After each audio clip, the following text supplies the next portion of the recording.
There is evidence that humans have been adorning themselves for thousands and thousands of years. Color is an important part of adornment, and so it is an important part of self-expression. The colors used for an article of clothing or other object can indicate belonging, community, status, and economic standing. Today, many dyes are synthetic, but throughout most of history, dyes came from plants.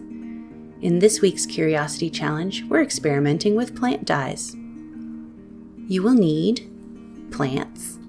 Today we're using carrots, water, 2 old pots, gloves, an apron or smock, the stove, light-colored natural fiber fabric like cotton, silk, wool, a cutting board, a knife, a sieve, and, depending on what type of dye you're using, salt or white vinegar. Many different plants can be used to make your dye. Flowers should be in full bloom and berries ripe. You can even use roots. Chop up your plants. Be careful when using a knife. Check in with an adult first and get help if you need it.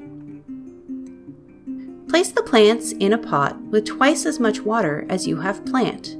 For example, if you have 1 cup of chopped plant, use 2 cups of water. Bring to a boil and simmer for 1 hour, then strain. Be careful when using the stove. Again, check in with an adult and get help if you need it. Prepare your fabric. This will help the dye set. If you're using berries, mix a 1/4 cup of salt with 4 cups of water. If you're using other plants, mix 4 cups of water with 1 cup of white vinegar. Place the mixture and the fabric in a pot and simmer for 1 hour. Rinse the material and squeeze out excess water. Place your wet fabric in the dye bath and simmer until the desired color is reached. Remember, the color will be much paler when the fabric is dry. Rinse the fabric in cool water until the water runs clear. Wear gloves to avoid staining your hands and an apron or smock to avoid staining your clothing. Let your fabric dry.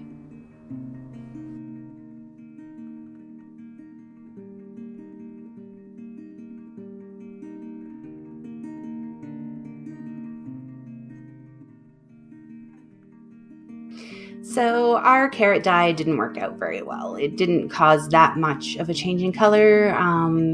Maybe we should have grated the carrots to get a deeper color. Not too sure. This is an experiment as much for me as it is for you. What we did end up doing when the carrot dye didn't work was grabbing a mesh baggie. I had some saffron kicking around that was pretty old, so it wasn't going to be used in cooking. So we used that, and that did work out. So experiment, see what comes out. Also, please remember, if you are using your plant dye to dye a garment, wash it separately and in cold water. Stay curious, have fun. Share your results and thoughts with us on social media at ROM Toronto using the hashtag ROM at Home.